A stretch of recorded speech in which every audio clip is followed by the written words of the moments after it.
Muy buenos días, señoras y señores. Para la Universidad de Costa Rica, institución benemérita de la educación y la cultura, es un honor contar con la presencia de ustedes en el segundo Foro Institucional 2015, Costa Rica ante el futuro, situación, visión y retos. El día de hoy corresponde la segunda sesión del foro. Esta sesión se denomina Costa Rica ante el futuro, visión y retos en las dimensiones política y económica. Se compone de dos mesas redondas. La primera del día de hoy, tercera mesa redonda del foro, se denomina Costa Rica ante el futuro, visión y retos en la dimensión política. Participan en esta mesa redonda como expositores el doctor Constantino Urcullo Fournier y el doctor Rotzay Rosales Valladares. Como comentarista, el doctor Alex Solís Fallas. Modera esta mesa redonda el magíster Fernando Celedón Torres. El magíster Celedón Torres es doctorando en Historia del programa de posgrado en Historia de la Universidad de Costa Rica, estudiante de tercer año de Derecho de la Universidad de Costa Rica, magíster Cintiae en Sociología, maestría centroamericana en Sociología, Sistema de Estudios de Posgrado de la Universidad de Costa Rica y bachiller en Ciencias Políticas de la Universidad de Costa Rica. Sus áreas de especialidad son el gobierno nacional, gobiernos locales y políticas públicas. Ha participado en diversos proyectos y ocupado diversos cargos como subdirector del Centro de Investigaciones y Estudios Políticos de la Universidad de Costa Rica, investigador en el programa de Estado, Nación e Identidades en América Central e Historia y Estudios del Pacífico de Costa Rica y Nicaragua, área de Historia Regional y Política, Centro de Investigaciones Históricas de América Central. Miembro evaluador de las comisiones no permanentes del FENCIDI de la Organización de Estados Americanos. Coordinador del Programa Institucional de Apoyo al Desarrollo y Gobierno Local de la Universidad de Costa Rica, director del Programa de Posgrado Centroamericano en Ciencias Políticas de la Universidad de Costa Rica, entre muchos otros proyectos. Al magíster Fernando Celedón le cedo la palabra a partir de este momento.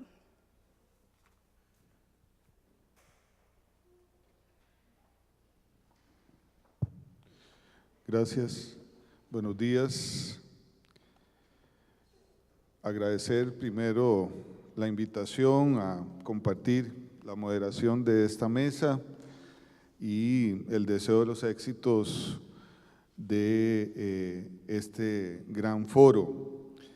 El día de hoy estamos arrancando con la tercera mesa redonda que se denomina Costa Rica ante el futuro, visión y retos en la dimensión política. La primera exposición estará a cargo del doctor Constantino Urcullo y la segunda a cargo del doctor Rotzay Rosales. Antes de darle la palabra a Constantino, me voy a permitir dar algunas palabras sobre las calidades de Constantino Urcullo, quien va a trabajar una exposición sobre la dimensión política, visión, retos y posibles rutas.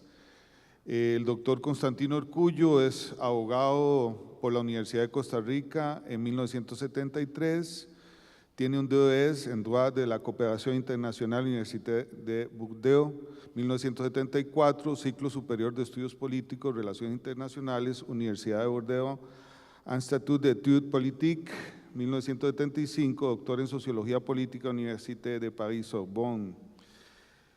Profesor de la Universidad de Costa Rica desde 1973 hasta nuestros días, donde ha alcanzado el más alto grado de catedrático, director de la Escuela de Ciencias Políticas en 1979, ha impartido cursos de teoría política, partidos políticos y política internacional, tanto en el pregrado como en el doctorado de Gobierno y Políticas Públicas, y la maestría centroamericana en Ciencias Políticas. Fulbright Scholar, realizó investigaciones en la Universidad de Tulane American, ha sido profesor visitante en la Universidad de Salamanca, Instituto de Estudios Políticos de Francia en Poitiers y Tulane University, Non-Resident Fellow en Rice University. Diputado a la Asamblea Legislativa de la República de Costa Rica del 94 al 98, asesor presidencial en opinión pública, seguridad nacional y política exterior del 98 al 2002. Embajador especial para el Plan Puebla-Panamá entre el 2001 y el 2002, miembro de la Comisión Presidencial para la Gobernabilidad en el 2013. En la actividad privada se ha destacado como investigador y coordinador académico del Centro de Investigaciones y Adiestramiento Político Administrativo, CIAPA. Actualmente se desempeña como consultor nacional e internacional privado de varias empresas nacionales y extranjeras, consultor externo del Instituto Interamericano de Derechos Humanos en programas de participación ciudadana en Chile, consultor del AID, Flaxo, PNUD, Center for Democracy, Fundación Konrad Adenauer y del BID. Ha publicado varios libros, entre ellos Más Democracia, Hacer Política, Reforma Política y Gobernabilidad, Partidos y Lucha Política y escritos. También ha publicado decenas de artículos académicos, tanto en el país como en el extranjero. Su actividad en el periodismo de opinión se ha concentrado en su columna en el periódico El Financiero, en el programa Desayunos de la Radio Universidad y en Canal 6. Es colaborador de la página 15 de La Nación desde 1982. Constantino, tenés aproximadamente 25 minutos para desarrollar la ponencia. Muchas gracias.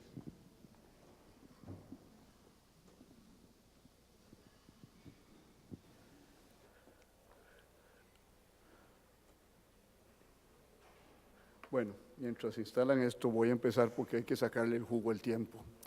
Y de nuevo, gracias a la comisión por la invitación y a Manuel María por ese extremo dinamismo que se expresa en tantos emails cotidianos que me harán recordarlo por siempre.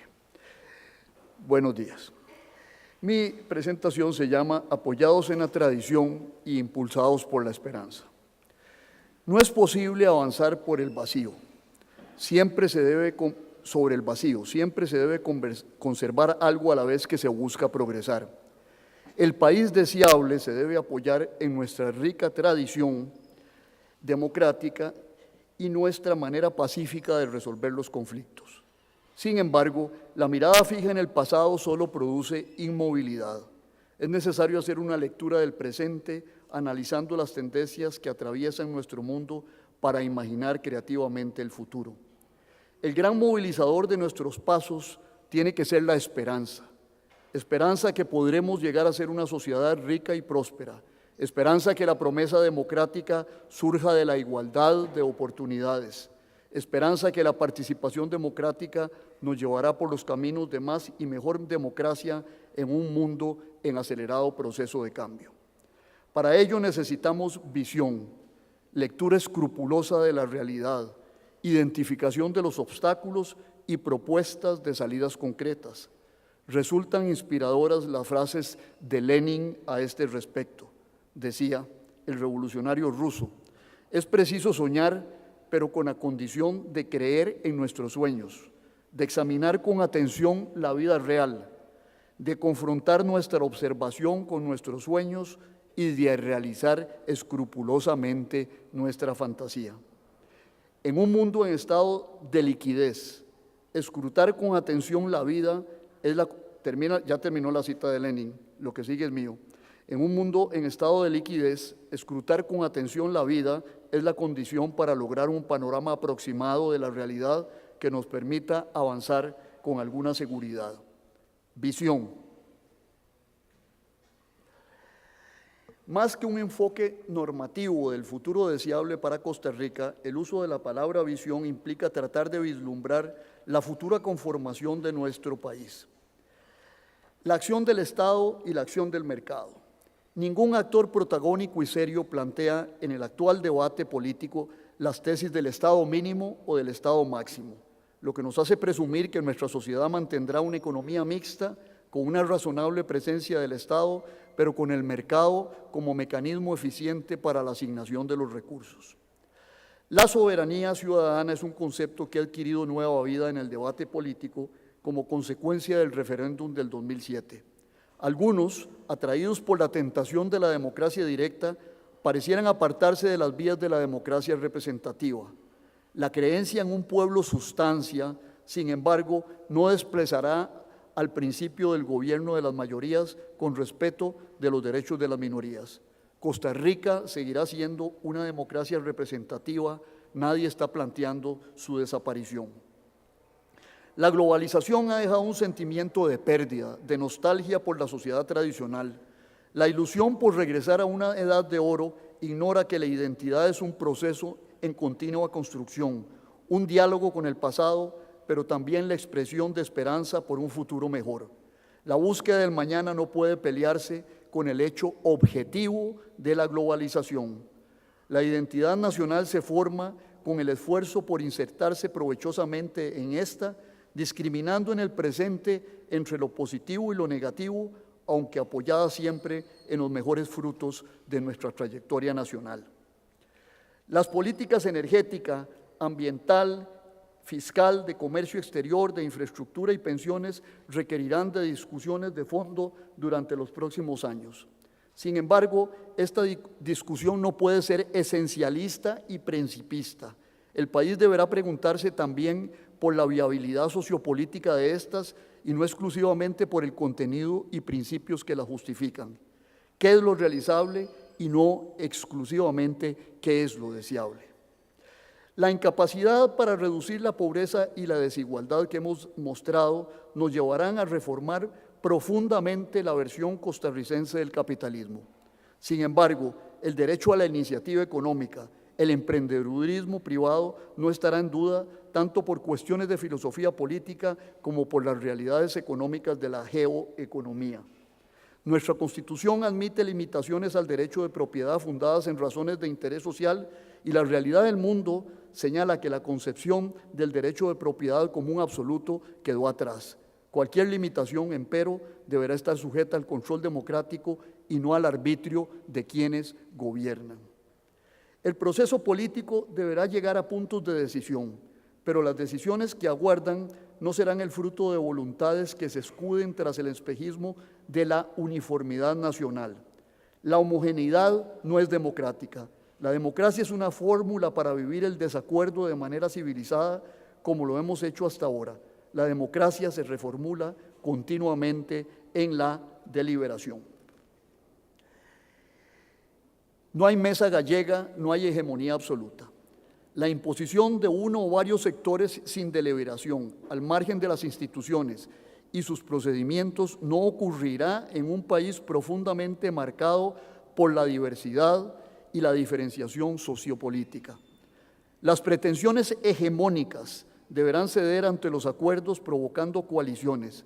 Se tratará de construir mayorías en torno a los más diversos temas redistributivos y culturales. El actual sistema multipartidista no muestra signos de evolución hacia una simplificación en número y diversidad político-ideológica. Las tendencias centrífugas persistirán y los actores políticos tendrán que adaptarse. Quien acceda al gobierno democrático debe estar dispuesto a no eternizarse en el puesto. La democracia es un principio de renovación permanente. Las elecciones constituyen el elemento de riesgo en la política democrática. Para constituirse como tales, las elecciones deben llevar en sí la posibilidad de derrota para quienes detentan el poder, así como la aceptación de esta posibilidad. Utilizar las elecciones para llegar al poder y luego quedarse en él indefinidamente no hace parte de la vida democrática. Hay que estar dispuesto a abandonarlo y a abandonarlo cuando llega el momento. La concepción de la alternabilidad en el poder hace parte de nuestra cultura política. Puesta en práctica durante el bipartidismo e inicios del multipartidismo, el cambio de élites políticas es una realidad dura de nuestro sistema político, poco susceptible de ser modificadas por refundaciones del sistema realizadas en nombre de poderes constituyentes. Vivimos en una fase de nuestra evolución política caracterizada por profundos desacuerdos en el terreno de las políticas públicas. Impuestos, energía, sexualidad, comercio exterior, infraestructura, ambiente, seguridad ciudadana, pobreza y desigualdad provocan hondas discusiones y desacuerdos. Sería ingenuo pretender que existen acuerdos sobre estos temas y que ahora solo se trata de divergencias sobre su ejecución. Esta está varada, según algunos, por problemas de liderazgo y burocratización. La ilusión de la unanimidad y del consenso le hace daño al país. Seguiremos en desacuerdos y el reto es continuar en la búsqueda de acuerdos, no tras de soluciones omnicomprensivas. La democracia es vivir en desacuerdo, sin transformar la diferencia cívica en ruptura del sistema y en violencia. No nos queda otra ruta que la deliberación democrática. 4 democracias. En mi pasada presentación En mi pasada presentación de la semana pasada, hice referencia a los conceptos de pueblo elector, pueblo vigilante, pueblo juez y pueblo vetante. Las formas de legitimidad electoral, legitimidad de imparcialidad, legitimidad reflexiva y legitimidad de proximidad exigen la construcción de nuevas instituciones que enfrenten las realidades de los periodos interelectorales donde la democracia de audiencia y el espectáculo político dejan atrás a la tradicional democracia de autorización. La democracia de audiencia nos lleva a la democracia expresiva. La expresión política ciudadana, otrora limitada al clima electoral, hoy día se amplía al campo de la exigencia de la participación. Una mayor conciencia de los derechos políticos y civiles lleva al ejercicio de un mayor control sobre los electos y sobre la elaboración y ejecución de las políticas. La nueva realidad exige la creación de canales institucionales para la expresión ciudadana permanente, así como la escucha institucional. Nuestro sistema electoral demanda modificaciones que mejoren la representación electoral y permitan la construcción de mayorías que hagan posible la gobernabilidad. Gran parte de la reforma institucional pasa por reformas constitucionales parciales a las relaciones entre el Ejecutivo y el Legislativo, paralizadas hoy día por un resultado electoral que provocó un empate que se prolonga por 4 años. Es imperativo buscar formas de desempate político para presidentes sin mayorías legislativas y para parlamentos enfrentados a gobiernos sin voluntad de modificar trayectorias equivocadas. La Sala Constitucional se ha transformado en un actor político no partidario. Grandes decisiones de nuestra convivencia pasan por sus manos y algunos le han llamado Senado por decisiones que van más allá de su papel de legislador negativo y que la han hecho incursionar en el papel de legislador positivo. Este protagonismo amerita que las universidades creen foros de discusión permanente que propicien una discusión activa sobre las interpretaciones constitucionales. Esta deliberación no se puede quedar en manos exclusivas de la nota periodística. Los guardianes constitucionales, por su parte, también deben ser vigilados, pero por la vía de la libre discusión. La democracia es igualdad, pero también reconocimiento de la singularidad. La convivencia no se puede realizar únicamente en el llamado al respeto abstracto a los derechos, también exige el reconocimiento de las diversidades de género, étnicas y sexuales. Sin esta legitimidad de proximidad, corre el riesgo de transformarse en democracia formal. La discusión sobre el reconocimiento legal de las aspiraciones de las personas proveniente de su diversidad sexual continuará, lo mismo que la demanda inclusiva por el reconocimiento pleno de los derechos de las mujeres. El futuro aguarda por soluciones a estos problemas, pero esta ruta es inevitable. La dispersión y diversidad de demandas no pueden llevar a una situación en que el proceso político se paralice. Sin embargo, la agilización de este no va a surgir del criterio de los expertos de espaldas a la ciudadanía. Redes sociales y sociedad de la información impiden las decisiones tras bastidores, aunque la complejidad de los temas continuará exigiendo la inclusión de los técnicos en el proceso decisorio. Las elecciones contribuyen a la necesaria incertidumbre que debe rondar el ejercicio del poder. Sin embargo, el espasmo electoral simplifica y personaliza el debate público. Hacerse elegir y gobernar obedecen a dos lógicas diferentes que solo se pueden compatibilizar en la práctica política. Verla venir y bailar con ella son dos cosas muy diferentes. La evolución política debe llevar a un debate continuo, donde los políticos estén obligados a clases de danza que les permitan ir más allá de la invitación al baile. No podemos prescindir de las elecciones y en esa medida continuará la fractura entre ambas lógicas. Aumentar los mecanismos serenos de control y rendición de cuentas, más allá de las moralinas predominantes, constituirá contrapeso al inevitable poder de la videopolítica que personaliza los temas, reduciéndolos al eslogan o al spot de 30 segundos. Empero, la lógica electoral continuará vigente. Lo anterior son grandes líneas estratégicas sobre las cuales podría evolucionar nuestra vida pública. Nada mejor para concluir este apartado que una cita del filósofo político vasco Daniel Innerarity para apuntalar nuestra visión que evidentemente tiene un contenido normativo, aunque éste se apoye en realidades concretas. Dice Daniel, deberíamos ser capaces de apuntar hacia un horizonte normativo que nos permita ser críticos sin abandonarnos cómodamente a lo ilusorio, que amplíe lo posible frente a los administradores del realismo, pero que tampoco olvide las limitaciones de nuestra condición política. Avancemos, termina la cita, avancemos ahora en el campo de la ampliación de lo posible, identificando los escollos y luego las posibles salidas. Problemas sistémicos. Las salidas no son fáciles. La ampliación de lo posible se encuentra con múltiples obstáculos. La creciente complejidad del mundo, de la cual es parte la diferenciación social y cultural de nuestro país, no hace fácil los procesos decisorios, antes marcados por la lógica del cafetal y del paternalismo. La pluralidad de actores y valores, la multiplicidad de expresiones nos obligan a asumir esa realidad y a no asustarnos. No hay que tenerle miedo a lo complejo. Como lo he señalado anteriormente, la dispersión partidaria impide gobernar y erosiona al sistema de partidos. Sin embargo, su solidificación debe surgir del debate político y de la expresión electoral de este. Sin cambios profundos en la cultura política, las reformas institucionales serán reformas de papel.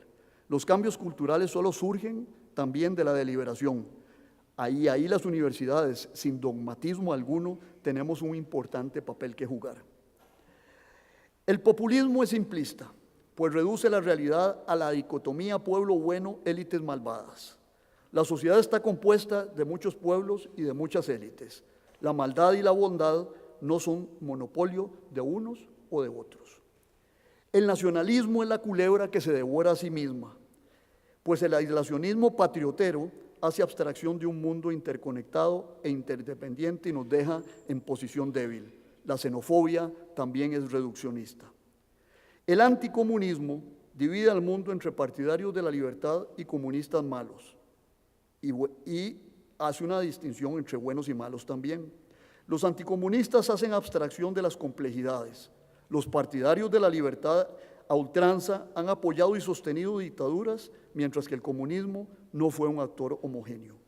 La Unión Soviética y China casi van a la guerra a finales de los 60. China invadió a Vietnam en 1979 y Pekín se declara comunista y a la vez paraíso de la inversión extranjera, definiéndose como socialismo de mercado. Simplismo y reduccionismo en las visiones de la ultraderecha. La teoría es gris, mientras que es verde el árbol de la vida, frase atribuida a un autor alemán que sirve para ilustrar la esterilidad de juzgar la historia desde las abstracciones. La pizarra universitaria logra explicar parcialmente la vida desde los modelos, que no son sino abstracciones de lo real para ayudarnos a su comprensión, pero pretender entender lo real deductivamente desde las cosas de la lógica impide entender la vida que se despliega en trayectorias concretas que deben ser comprendidas desde su singularidad. La evolución de Costa Rica no se puede entender y modificar desde su conformación o no, desde su adecuación o no a las características del modelo neoliberal, según la simplificación de alguna izquierda, o de su carácter socialista, según el reduccionismo libertario. Comprender y mejorar nuestro país solo puede hacerse desde la singularidad de nuestro proceso histórico. El gran número de instituciones públicas, los diversos regímenes de empleo público, la descoordinación, la duplicación de funciones han llevado a la burocratización del aparato del Estado, transformado en un obstáculo para el desarrollo humano. Sin embargo, el poder acumulado en muchas de esas organizaciones hace extremadamente difícil su reforma, pero la única salida genérica será la negociación y la discusión pública. En una sociedad atravesada por vetos recíprocos, la parálisis solo será superada por los acuerdos puntuales y la negociación, lo que necesariamente implica concesiones que no pueden ser interpretadas como claudicaciones ni como fugas hacia adelante que lleven a negociaciones sin fin. El Poder Legislativo deberá emprender su reforma interna, pero más que la gran reforma del proceso debe pensarse en reformas estratégicas bien articuladas. En cuanto a la agilización política de la agenda legislativa, la mejor manera de hacerlo es lograr acuerdos en torno a proyectos específicos articulados entre sí, antes que pensar en paquetes de proyectos donde el fracaso de uno acarrea el derrumbe del resto. En una democracia de audiencia, la cúpula del gobierno debe estar abierta a la escucha por los más variados canales. También se debe descartar la ilusión de hombres o mujeres providenciales salvadores de la patria. En el contexto actual, el liderazgo debe ser concebido como visión, capacidad de lectura de la situación. La relación dirigente-situación es lo que genera la capacidad de liderar, no la magia del carisma. El Poder Judicial debe centrarse en el ejercicio de su función jurisdiccional, empezar a pensar en desprenderse de los organismos auxiliares como el Ministerio Público, el OIJ o la Defensa Pública. La confusión de funciones a veces contradictorias dificulta su operatividad. La administración del Poder Judicial debe separarse de la función jurisdiccional.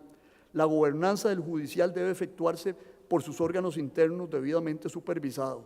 Los magistrados deben dejar de administrar. El Tribunal Constitucional, por otra parte, debe separarse de la Corte Suprema de Justicia. Es inconveniente que este órgano sea juez y parte en el proceso judicial. El empate político se suma a los procesos de burocratización y se produce el entrabamiento de las políticas públicas. La voluntad estatal no se forma plenamente y los instrumentos para su realización no son los óptimos. El diálogo político amplio es la única garantía para desarticular la trabazón política actual, identificar las políticas públicas más urgentes y sus vías de implementación por medio de un acuerdo interpartidario con la participación de otros actores sociales implicados es la ruta de salida más amplia.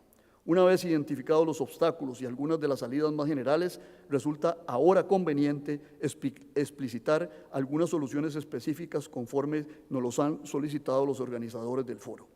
¿Qué hacer? Como lo he señalado antes, y vamos concluyendo, las soluciones desde el escritorio o la pizarra son fáciles. La parte difícil es hacerlas viables, y esto solo se puede hacer por medio de la política, más política, en un momento en que ésta goza de un enorme desprestigio. La política es la única vía posible. El otro camino es el verticalismo que irremediablemente lleva a la dictadura. Tenemos que aceptar la democracia de audiencia, lo que implica potenciar los mecanismos institucionales de expresión del descontento y formulación de demandas, así como el gobierno abierto, la rendición de cuentas, la lucha contra la opacidad y la transparencia en el ejercicio de las funciones políticas. El Consejo Económico y Social podría ser otro canal de expresión, funciona en Holanda y en otros países. Desde hace algún tiempo venimos hablando de la creación de un órgano donde se expresen los intereses y visiones del sector empresarial y de los trabajadores. El Estado de la Nación ha trabajado en esto y la Comisión de Notables propuso su creación sin ninguna respuesta del Ejecutivo. La introducción del sistema de representación electoral mixto con listas nacionales y locales podría lograr la construcción de mayorías legislativas salvaguardando la representación de las minorías. Hay que pensar mucho este sistema, así como la oportunidad de su introducción. Estos cambios permitirán la formación de coaliciones más sólidas, más allá de los microacuerdos sobre la integración del directorio legislativo y las comisiones. Los medios de comunicación estatales deben modernizarse y ocupar un lugar más importante en el debate público, a la vez que se tornan más independientes del Poder Ejecutivo. La experiencia de PBS en los Estados Unidos y de la BBC en el Reino Unido, así como la propia experiencia de esta universidad, pueden servir de modelos para esa reestructuración. Es necesario parlamentarizar un poco el régimen político para que el legislativo asuma más responsabilidades en la tarea de gobierno y el ejecutivo ponga su poder en juego en los periodos interelectorales. La introducción del voto de censura positivo al gabinete o a un ministro expone al presidente a la reprobación de su gestión y le lleva a los terrenos de la rectificación. Por su parte, la convocatoria de elecciones parlamentarias anticipadas permite la ruptura de situaciones de confrontación con oposiciones intransigentes, dando así mayor fluidez al proceso político. Igualmente, fortalecer la figura del ministro de la Presidencia, quien deberá tener entre sus funciones fundamentales y bajo la dirección de quien ocupe la Presidencia de la República, A, la coordinación del gabinete, B, las relaciones con la Asamblea y C, una participación central en los procesos de interpelación en Asamblea, que deben ser ordinarios y frecuentes.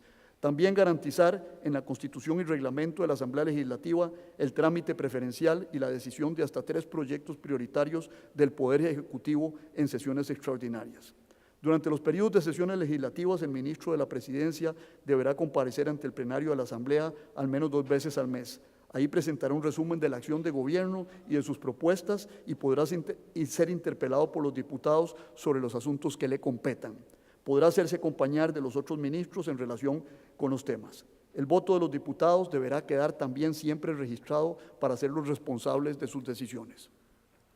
Es imprescindible, y concluyo ya, la creación de un centro de estudios políticos constitucionales bajo la égida de las universidades que promueva la discusión e investigación sobre las sentencias constitucionales o sobre temas sometidos a la jurisdicción constitucional, pienso en la fertilización asistida.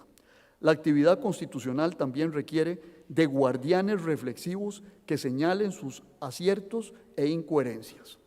Finalmente, es preciso señalar que los cambios los hará la política, la realidad sociopolítica.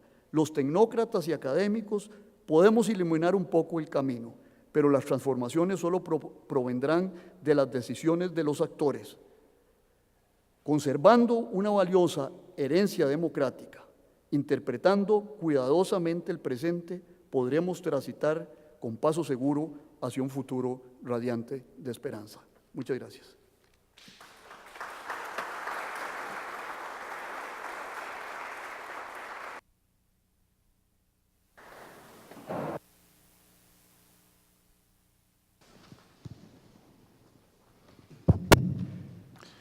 Gracias al doctor Constantino Urcullu. A continuación tendremos la presentación del doctor Rosay Rosales Valladares, Costa Rica, oportunidad para un diálogo social, desafíos de la representación política y de los partidos políticos en Costa Rica, oportunidad para un diálogo social reconstitutivo. El doctor Rosay Rosales Valladares es politólogo centroamericano, nacido en Costa Rica, doctor en Ciencias Sociales por la Facultad Latinoamericana de Ciencias Sociales, Flaxo, profesor de la Universidad de Costa Rica desde 1994 en la Escuela de Ciencias Políticas y desde 1997 en el posgrado centroamericano en Ciencias Políticas. Profesor catedrático, investigador académico, docente en partidos políticos y sistemas de partidos, democracia y gobernanza, procesos electorales, teoría política, evaluación y metaevaluación. Consultor, colaborador y evaluador en entidades como el Instituto Interamericano de Derechos Humanos, el Instituto de Formación Electoral del Tribunal Supremo de Elecciones, IFET, del Programa Estado de la Región en Desarrollo Humano de la Facultad Latinoamericana de Ciencias Sociales también. De la Agencia Española de Cooperación Internacional y Desarrollo, de la Fundación Fred Ebert, Konrad Adenauer y del Fondo de Naciones Unidas para la Niñez y la Adolescencia. También del Programa de Naciones Unidas para el Desarrollo, ha realizado trabajos de consultoría en Honduras, Costa Rica, Colombia y Panamá. Es colaborador en el proyecto Next Generation Democracy del Club de Madrid y de la Oficina de Evaluación del Programa de Naciones Unidas para el Desarrollo en Nueva York, entre otras. Coautor y autor de 5 libros y numerosos artículos académicos. Rosay, te escuchamos.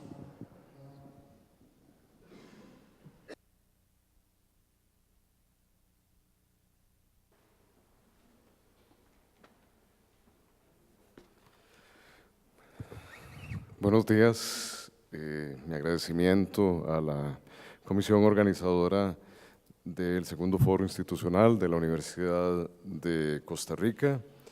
Debo aclarar que parte importante de esta presentación está contenida en un artículo que recientemente también en compañía de Constantino y otros distinguidos personas académicas publicamos celebrando la revista número 20 de Revista de Derecho Electoral del Tribunal Supremo de Elecciones, que en su síntesis básicamente indica lo siguiente: la democracia en Costa Rica mantiene importantes reservas de apoyo, pero es evidente que las principales instituciones de representación política del país han experimentado pérdidas considerables de confianza o legitimidad y en los niveles de tolerancia política.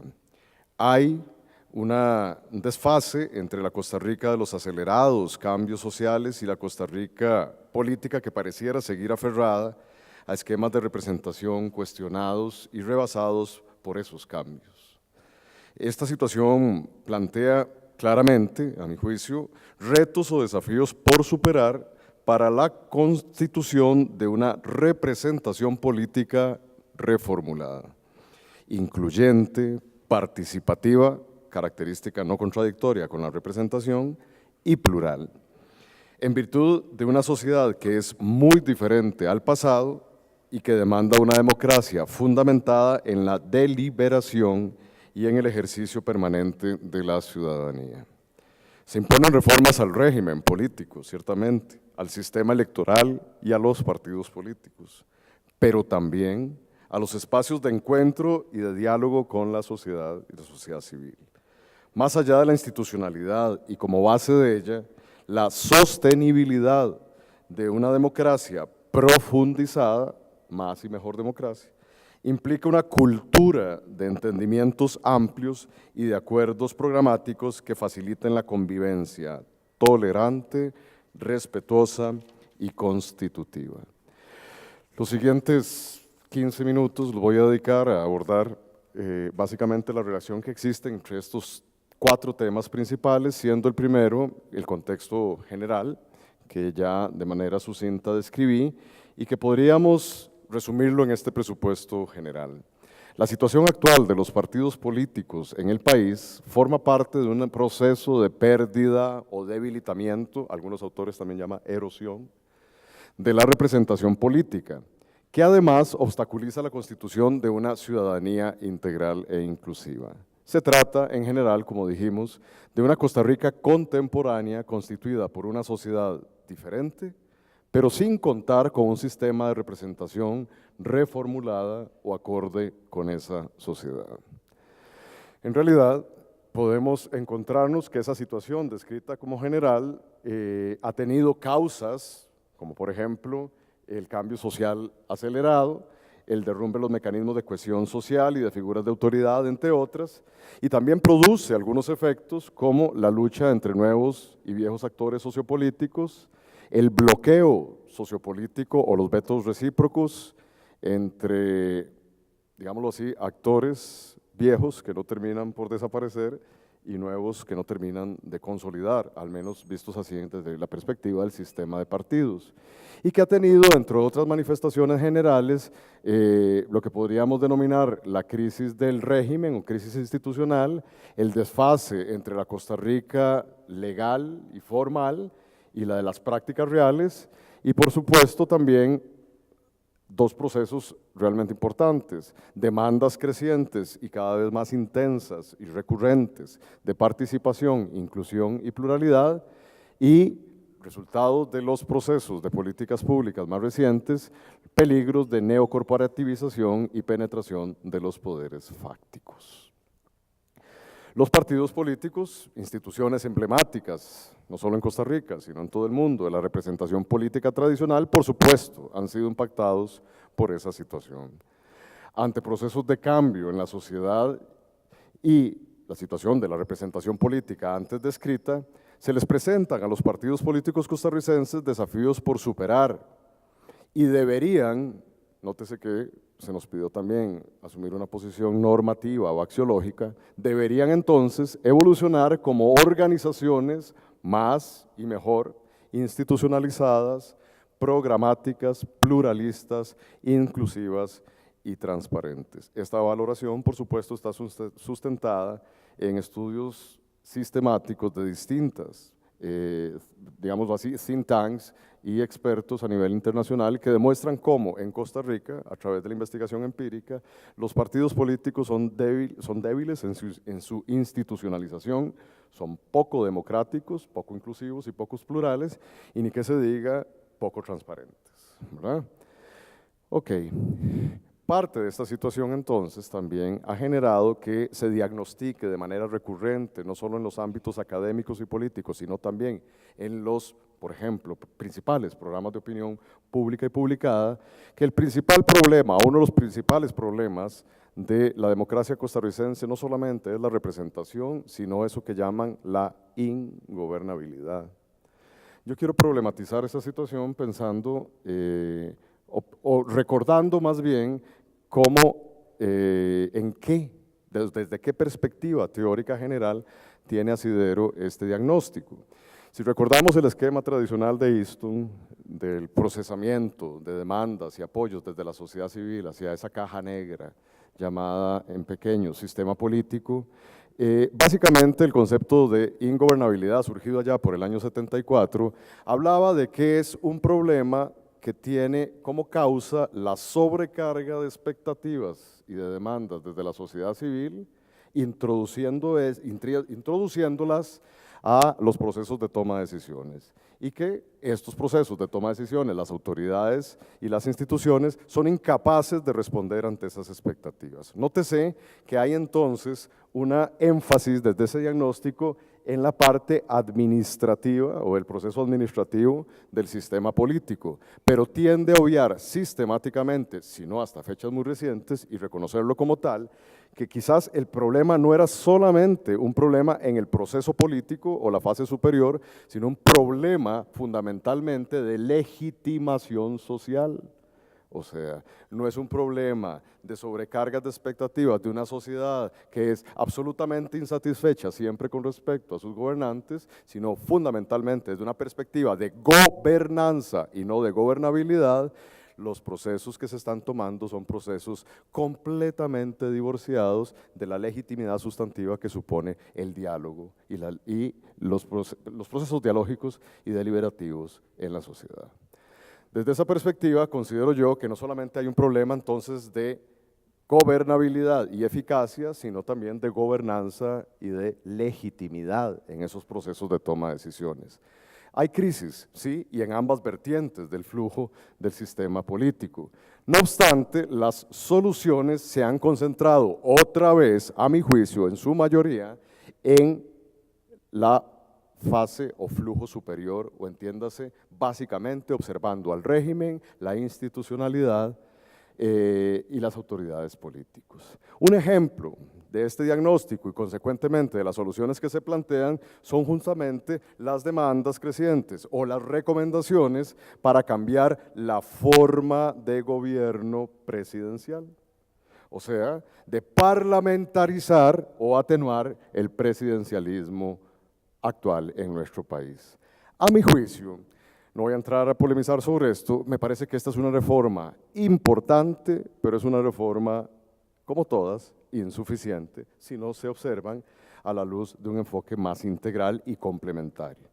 A mi juicio, se imponen, más allá de las reformas a la forma de gobierno presidencial actual, atacar el problema que diagnostiqué al principio: generar una representación política reformulada que promueva la participación e inclusión del Estado plural que hoy somos. Y entonces no solamente habría que hablar de reformas a la forma de gobierno, al relacionamiento que existe entre los distintos poderes, sino, por ejemplo, también, y ya Constantino se refirió al respecto, a una reforma en serio al sistema electoral. No estoy hablando de la reforma que tardó, por cierto, 10 años en aprobarse, del 2009. Estoy hablando de una reforma que, aunque esa del 2009 fue importante porque tendió, por ejemplo, a transparentar algunos de los procesos de financiamiento, no abordó nada de lo que a mi juicio es absolutamente significativo para cambiar el esquema de representación, que son las circunscripciones, la fórmula electoral, las formas de elección de candidatura, presentación de listas y votaciones, reflexiones también, por supuesto, desde esa perspectiva del cambio en el número de representantes en la Asamblea Legislativa, en la conformación y funcionamiento de este organismo, y el aspecto más importante y del que muy poca gente habla: el financiamiento público, pero sobre todo también el financiamiento privado, que es donde no le estamos poniendo atención por intereses claramente observables de los actores de poder.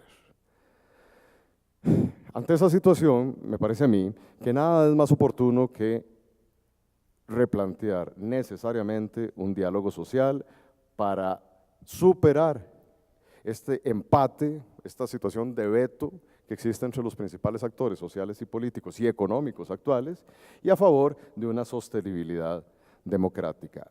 Antes hago referencia, para concluir, a esta cita de Prats, que de algún modo también nos recuerda la importancia de no solamente entender la gobernabilidad de esa perspectiva institucional, sino la gobernanza desde una aproximación deliberativa y de ejercicio pleno de la ciudadanía. Dice Prats: las reglas y procedimientos de la gobernabilidad serán tanto más duraderas cuanto mayor grado de conflicto entre los actores estratégicos sean capaces de contener, lo cual no estoy completamente de acuerdo, pero sí procesar pacíficamente.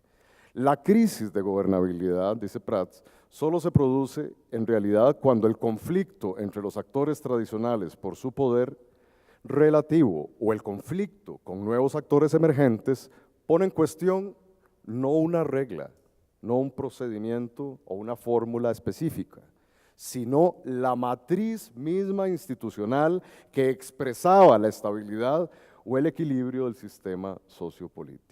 Y quizás esa es la situación en la que estamos.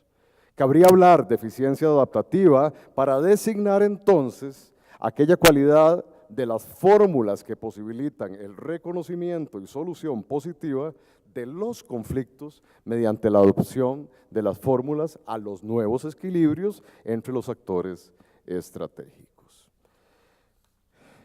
Para terminar, en la situación entonces crítica de debilitamiento de la representación política y de la mayoría de los partidos políticos costarricenses, pocas iniciativas o procesos parecen ser tan necesarios como la activación de mecanismos y procesos institucionales de diálogo social. Esta parece ser una propicia opción para lubricar o ablandar el conflicto entre nuevos y viejos actores, agudizado por la diferencia social creciente que vivimos. Opción conveniente frente a los bandos heterogéneos, multipartitos y difusos que se muestran aún incapaces de impulsar nuevos rumbos al país y donde los vetos mutuos se imponen a los acuerdos. Como vimos sucintamente, lograr acuerdos y consensos sostenibles, y lo hemos vivido, no parece ser una tarea fácil, porque además continúa la exclusión social y política de sectores de la población tradicionalmente marginados en la toma de decisiones y en la redistribución socioeconómica, que tampoco se sienten eficazmente representados por la sociedad civil organizada y que por lo tanto tienen serias limitaciones de incidencia para que sus intereses y demandas se atiendan. En general, hay insuficiencia institucional para articular de manera deliberativa y participativa las exclusiones ciudadanas y el bloqueo y, comillas, reconstituir una cultura política basada en la pluralidad, el respeto a la diversidad y en la búsqueda de acuerdos trascendentes o socialmente relevantes, sostenibles, inclusivos o razonables. En América Latina, los resultados de los procesos de diálogo social han sido, por supuesto, disímiles en cuanto a la experiencia de un rotundo éxito. Pero en todo caso, difícilmente estas experiencias se valoran como retrocesos o agravamientos a la situación que pretendieron resolver. Incluso en el caso de Costa Rica, aún con criterios divididos en cuanto a los resultados concretos obtenidos por la experiencia, por ejemplo, del proceso de concertación nacional durante el periodo 98-2000, se reconoce mayoritariamente que este tipo de encuentros y mecanismos alternativos de participación, deliberación y formación de propuestas protovinculantes por su legitimidad social son realmente necesarias para la profundización y el mejoramiento de la gobernanza y gobernabilidad democrática. Tenemos que empezar a articular la institucionalidad, no solamente observar el régimen y empezar a producir ciertamente políticas públicas y procesos institucionalizados que más bien no sean contradictorios o que atenten contra la cultura política participativa y el ejercicio pleno de la ciudadanía. Tenemos que volver a hacer que nuestro sistema político democrático sea relevante. Ante la pluralización de sentidos de vida y de los referentes de identidad y de poder en la sociedad costarricense, como lo estamos experimentando, la actual crisis de representación, de representación política no hay que verlo como un punto de partida, sino a mi juicio, y de manera optimista, así como Constantino hablaba de la esperanza, hay que verlo como un punto, perdón, no como un punto de llegada, sino como un punto de partida. Podría convertirse, ciertamente, esta crisis en una ventana de oportunidad, dirían algunos, para el inicio de la construcción de un nuevo tipo de cultura política basada en el respeto, la tolerancia, la inclusión y la participación democrática.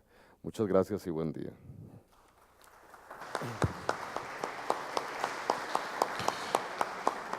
Gracias a Rotzai Rosales. A continuación escucharemos los comentarios del doctor Alex Solís Fallas. Alex Solís es doctor en Derecho, summa cum laude probatus por la Universidad Latinoamericana de Ciencia y Tecnología, máster en Políticas Públicas por Duke University, especialista en Derecho Constitucional por la Universidad de Salamanca, especialista en Derechos Fundamentales y Garantías Constitucionales en la Justicia Penal por la Universidad de Castilla-La Mancha, es graduado de Derecho de la Universidad de Costa Rica, es profesor catedrático, investigador titular del Instituto de Investigaciones Jurídicas de la Facultad de Derecho de la Universidad de Costa Rica, ha publicado 14 libros y varios artículos en revistas especializadas, fue diputado y Contralor General de la República, en 1995 recibió el Premio Nacional de Ensayo Aquileo J. Echeverría y en el año 2000 el Premio Alberto Brenes Córdoba otorgado por el Colegio de Abogados a la mejor obra jurídica. Don Alex. Muy buenos días, señoras y señores. Muchísimas gracias a la comisión organizadora de este foro por participarme de tan interesantes debates. Muy buenos días, Rotzai, don Fernando y don Constantino. Se nos ha invitado esta mañana para que hablemos sobre Costa Rica ante el futuro, visión y retos en la dimensión política. Y tenemos como contexto estas dos magníficas conferencias que han expuesto don Rotzai y don Constantino. Si pudiera, tal vez de una manera muy simple, resumir lo que ellos plantean, nada más para arrancar, ambos señalan que hay problemas sistémicos, problemas de gestión y que esto debe implicar una reforma profunda a nuestro sistema político y otras formas de acción política para que este país vuelva a ponerse en marcha. Ambos insisten en la necesidad de generar un gran diálogo o muchos diálogos para que nos podamos poner de acuerdo en cómo vamos a hacer la cosa, cómo vamos a administrar la cosa pública en función de visiones que ellos proponen, me parece a mí, de manera astuta, inteligente y muy optimista. Me llama la atención estos planteamientos porque también encuadran perfectamente dentro de la lógica con que el foro se ha planteado, según las palabras de los expositores organizadores la semana pasada. Decía el rector que este foro debe ser un espacio de alto nivel para el análisis de los problemas nacionales y que para poder proponer soluciones hay que analizar esos problemas. Además me consta la seriedad con que se planeó este foro. Lo quiero insistir porque tiene mucho que ver con lo que está pasando en el país. 6 académicos de lo mejor que hay en la Universidad de Costa Rica han tenido a cargo la organización de este evento. Inclusive fueron tan detallistas que invitaron a algunas personas para conversar con ellos de previo sobre diferentes temas con el propósito de definir finalmente cuál sería la agenda del foro. Y esto lo digo porque aquí se ha estado hablando de diálogo, tanto la semana pasada como el día de hoy, de convocatoria, de sentarnos a analizar los problemas nacionales, y la verdad es que yo me quedo asustado cuando veo este auditorio vacío. La semana pasada estaba así, y si por la víspera se saca el día, es de presumir que en las próximas 2 conferencias la historia se va a repetir. Es un evento que organiza la Universidad de Costa Rica, la pequeña República de Rodrigo Facio, al más alto nivel, con el respaldo de la Rectoría. Uno revisa las personas que están invitadas a conversar aquí y es de lo mejor. Me excluyo, por supuesto, en esa lista. Tal vez hay un problema, faltan mujeres, un poquito más de representación en la agenda. No hay juventud en la agenda, pero esas son pecatas minutas. La verdad es que se hace y se planea con la mejor buena fe y sin embargo no convoca. No convoca. Y aquí se nos está hablando de construir diálogos, de sentarnos a conversar. Los partidos políticos no convocan. La Asamblea Legislativa o la institucionalidad formal del país no convoca, por el contrario, genera desprestigio, deserción de la política, desencanto, no solamente con respecto a los políticos, sería lo de menos, sino desencanto con respecto a la institucionalidad misma, que es lo que nos debe a todos llamar la atención.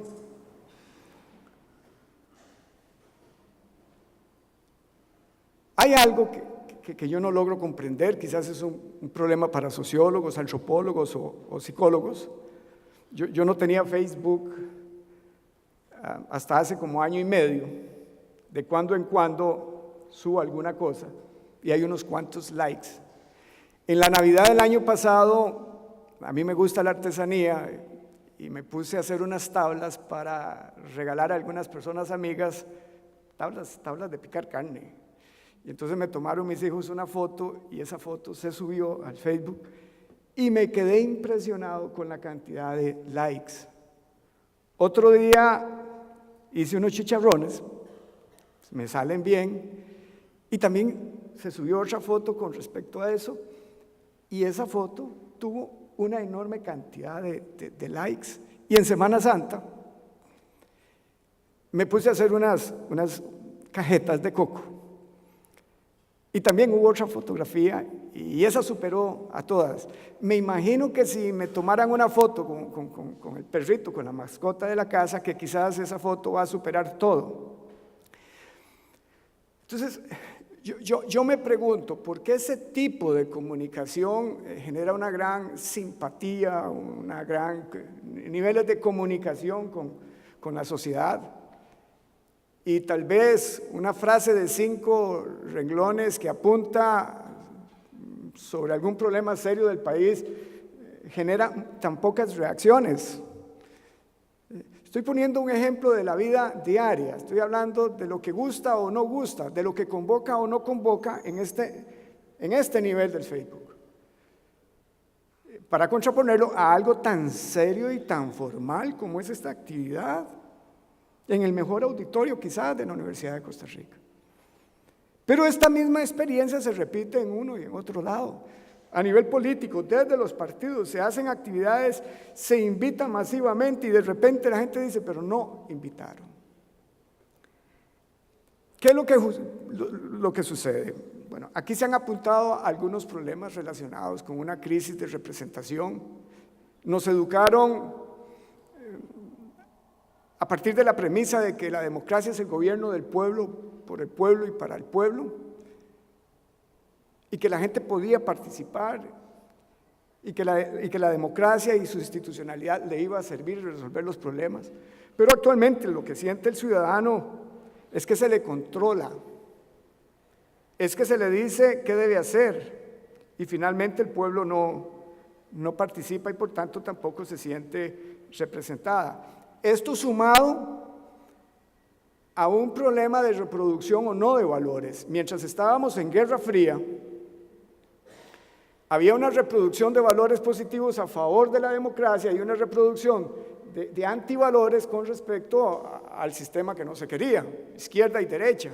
Entonces, todos los días los medios de comunicación nos decían y nos hablaban sobre las bondades del sistema democrático. Nunca se hablaba de las dificultades. De repente se acaba la Guerra Fría y los medios de comunicación colectiva comienzan a reproducir nada más las fallas del sistema, nada más las noticias suceso. Nunca hay una noticia sobre las cosas buenas de la Asamblea Legislativa, pero basta con que un diputado esté medio dormido después del almuerzo para que eso sea la gran noticia. Y por el estilo, si el Estado emprendiera un proyecto de reforestación de 10,000 arbolitos y se secan unos 3 o 4, la noticia va a versar sobre esos 3 o 4 árboles que se secaron. El sistema nos ha propuesto y nos ha dicho que el Estado constitucional, democrático y social de derecho nos iba a resolver los problemas. Y la gente se está encontrando con que esos problemas no se están resolviendo. Y resulta que cuando se producen de nuevo actividades como esta o se analizan los problemas del país, siempre se hace desde un nivel muy abstracto. La gente común no sabe de déficit fiscal. Pero el discurso político, la agenda política está concentrada en ese tema, o problemas sobre empleo público, o problemas de pensiones. Uno termina creyendo que todo el mundo habla de eso porque a uno sí le importa y uno habla de eso. Pero la gente común no habla de eso ni lo entiende. La gente común, el ciudadano común, lo digo con el mayor de los respetos, le duele que paga la Caja Costarricense del Seguro Social y que para obtener el servicio por el cual ha pagado, tiene que hacer filas infinitas. Y alguna gente que le sobra un poquito de salario, clase media, como sabe que obtener el servicio de salud, esa promesa del Estado es tan difícil, termina yendo a la salud privada con el agravante de que está finalmente pagando 2 veces por el servicio de salud. Hay otras filas que también son infinitas y que generan un gran estrés en la población. Me refiero a las filas ante el Poder Judicial. Son más largas que las que se producen ante la Caja. Lo que pasa es que es un bien más intangible y de eso no se habla tanto. Hay problemas muy serios en el seno de la sociedad. Al joven se le dijo, estudie, esta es la mejor manera de superarse y de estabilizarse en la vida.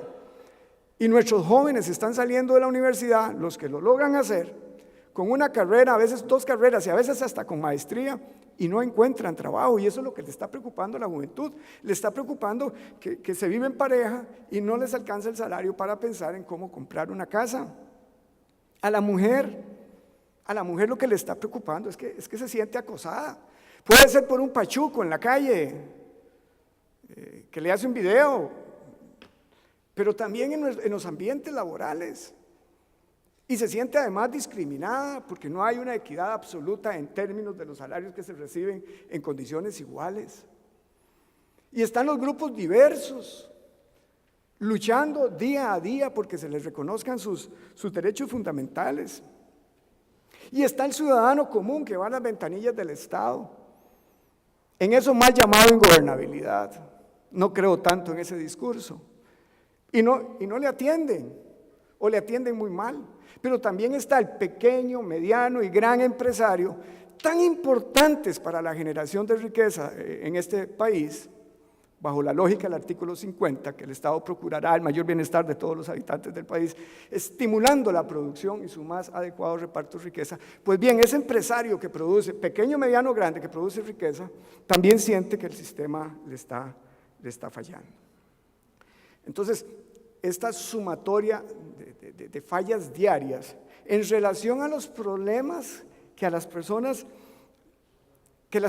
sienten y experimenten día a día, a cada hora, a cada instante, finalmente está generando una enorme desafección hacia esa institucionalidad, hacia ese sistema político que le ofreció un mundo diferente al que se está produciendo en la realidad, y todo eso finalmente se concreta en fraccionamiento social, protesta social, poderes fácticos y capacidad de veto por parte de algunos de esos grupos.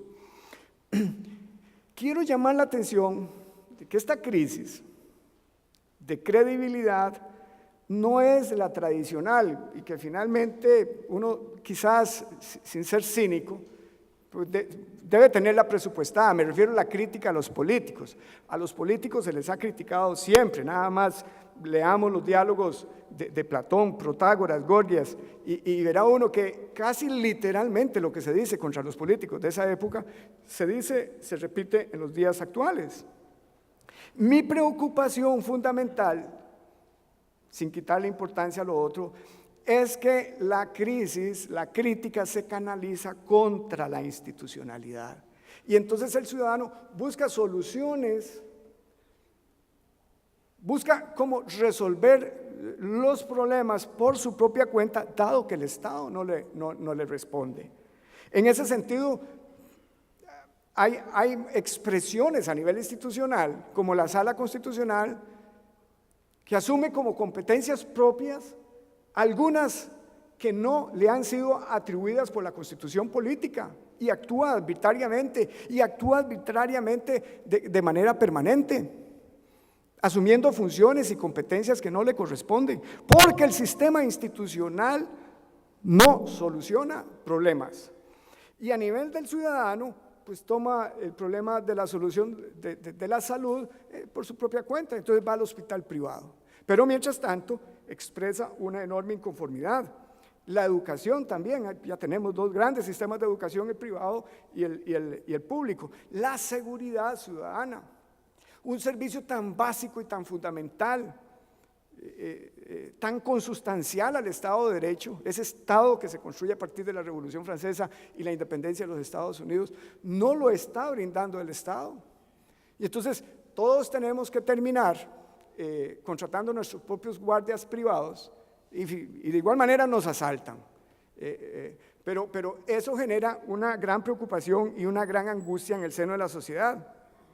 En estos días, bueno, primero con el Tratado de Libre Comercio, se termina recurriendo al referéndum porque la Asamblea Legislativa que debía aprobar ese tratado o no aprobarlo, no tuvo la capacidad y finalmente hay que convocar al pueblo.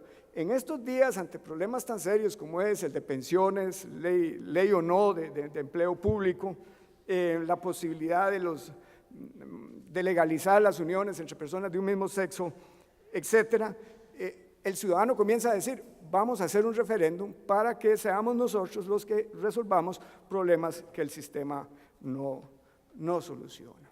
Eso a mí sí me preocupa muchísimo porque ya esto es un ataque, es una crítica, es una desconfianza, es un desacuerdo con la institucionalidad, esa que nos ha llenado de tanto orgullo a través de la historia, decir que somos un Estado constitucional, democrático y social de derecho. Pues bien, el ciudadano está sintiendo que ese Estado al cual hemos depositado toda la confianza no nos está respondiendo en la medida que el sistema propone y el ciudadano espera. Entonces la pregunta aquí es, ¿qué hacer? Tanto don Rotzai como don Constantino han hablado de problemas estructurales, de problemas sistémicos y de problemas de gestión.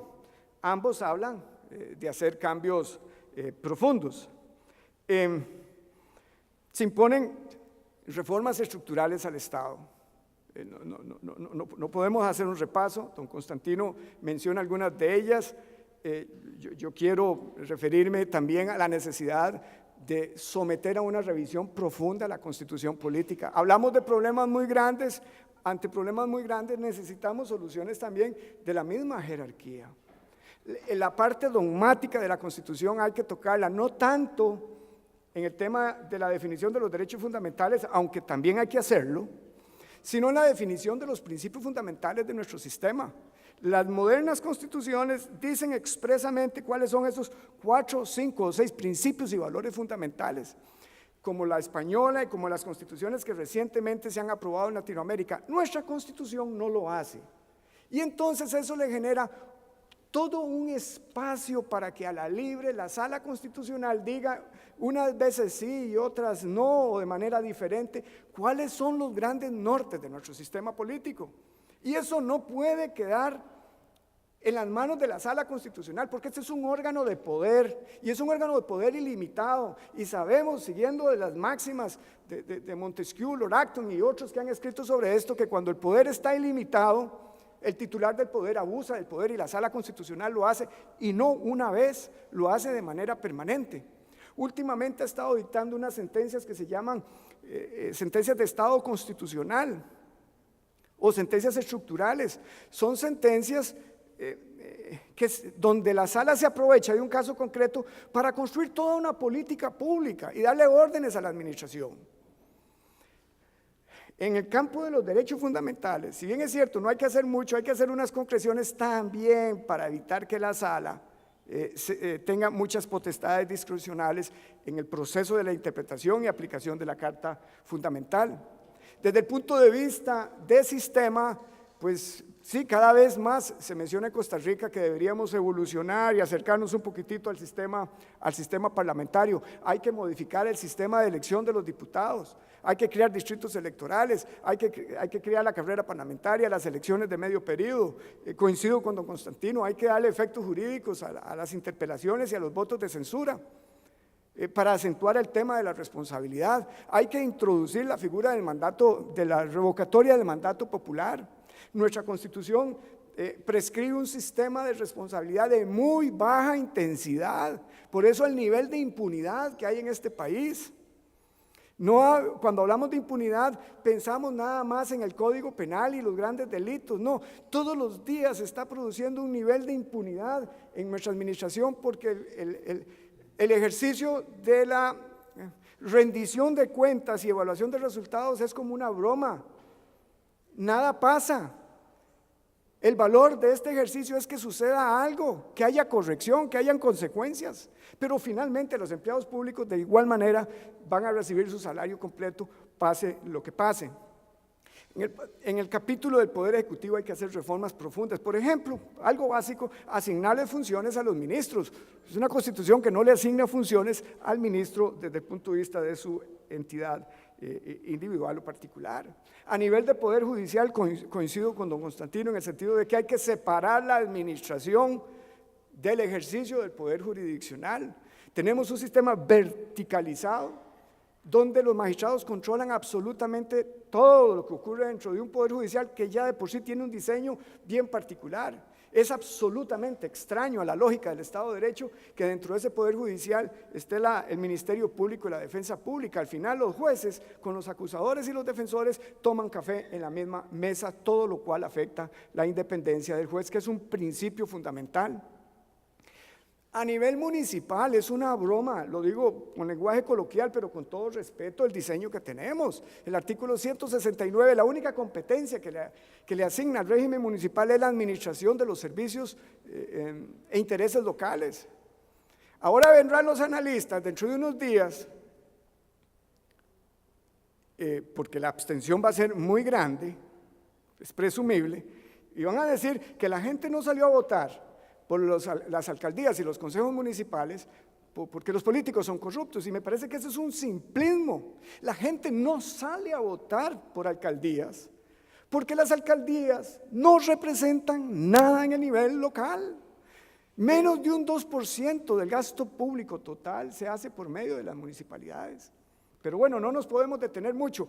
A la Contraloría hay que introducirle reformas profundas, entre otras, eliminar el refrendo contralor, no por las razones que siempre se le achacan injustamente a la Contraloría, en el sentido de que retrasa el proceso licitatorio, eso se da en la administración. No, hay que eliminar eso porque el refrendo convierte al contralor en juez y parte. Hay que introducir reformas en el capítulo del presupuestario, hay que pensar en presupuestos plurianuales, hay que sacar la Sala Constitucional del Poder Judicial. También los jueces y los administradores del Poder Judicial abusan del poder. Bueno, necesitamos que una sala desde cierta distancia también controle el ejercicio del poder de ese tribunal. Se requiere de un gran diálogo nacional, es lo que se dice. Es lo que se dice. Yo me pregunto, porque esto hay que concretarlo, porque si no nos quedamos en el nivel de la abstracción. ¿Qué se entiende por diálogo? ¿Diálogo entre quiénes? ¿Quiénes son los que van a dialogar? Este diálogo que organizó la Universidad de Costa Rica no tiene los efectos esperados, no convocó, y no es culpa de la administración.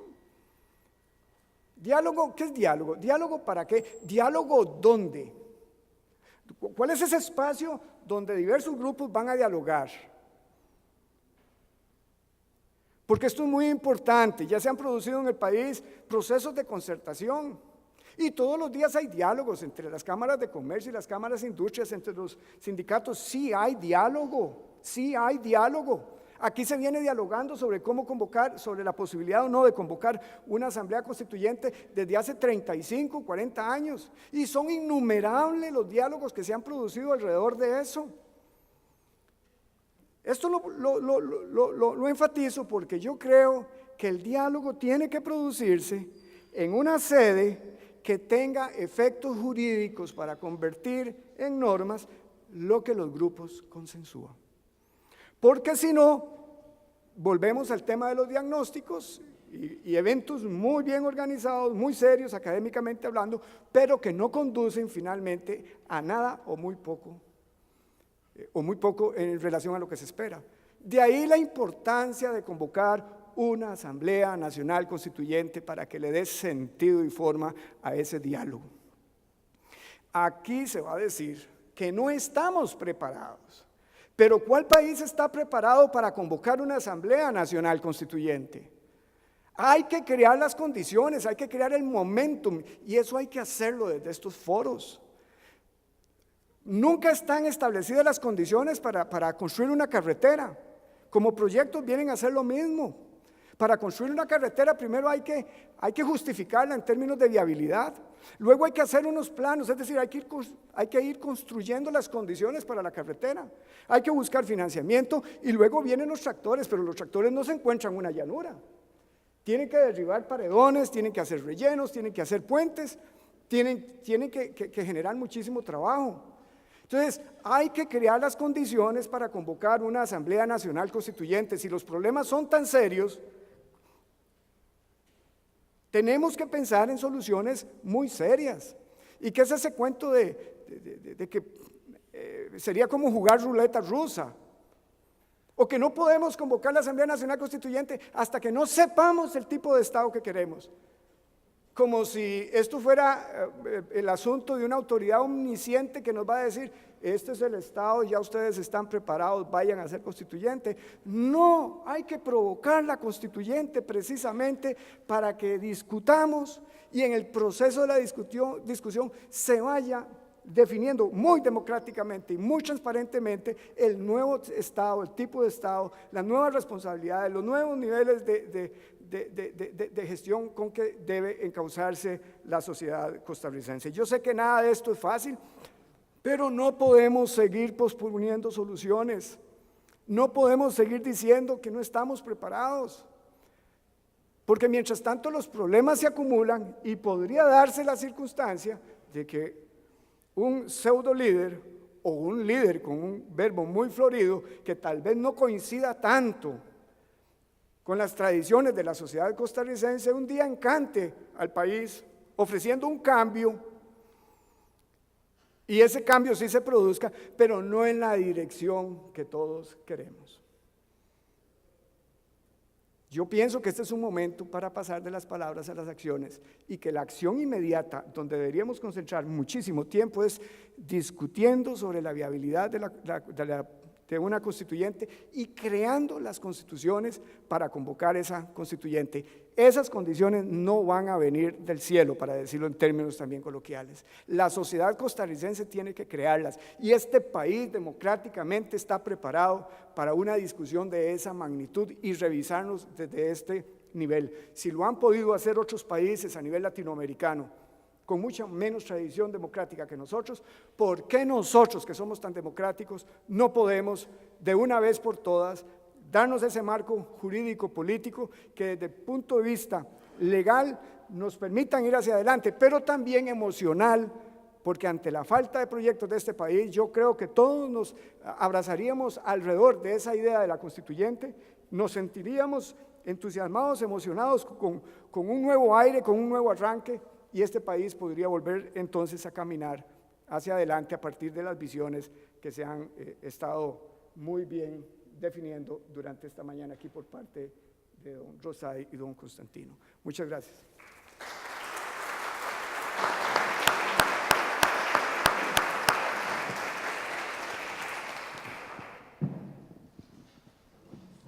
Gracias, don Alex. Bueno, vamos a pasar a la tercera parte, que tiene que ver con las preguntas que han enviado todas y todos ustedes. Vamos entonces a seguir el mismo orden de los expositores. Y voy a leerle a Constantino algunas de las preguntas. ¿Qué rumbo deben tener las reformas si no se tiene claro de cuál es el país que queremos hoy o cuál es el país que queremos hoy? No existe una planificación nacional de largo plazo y con una génesis participativa.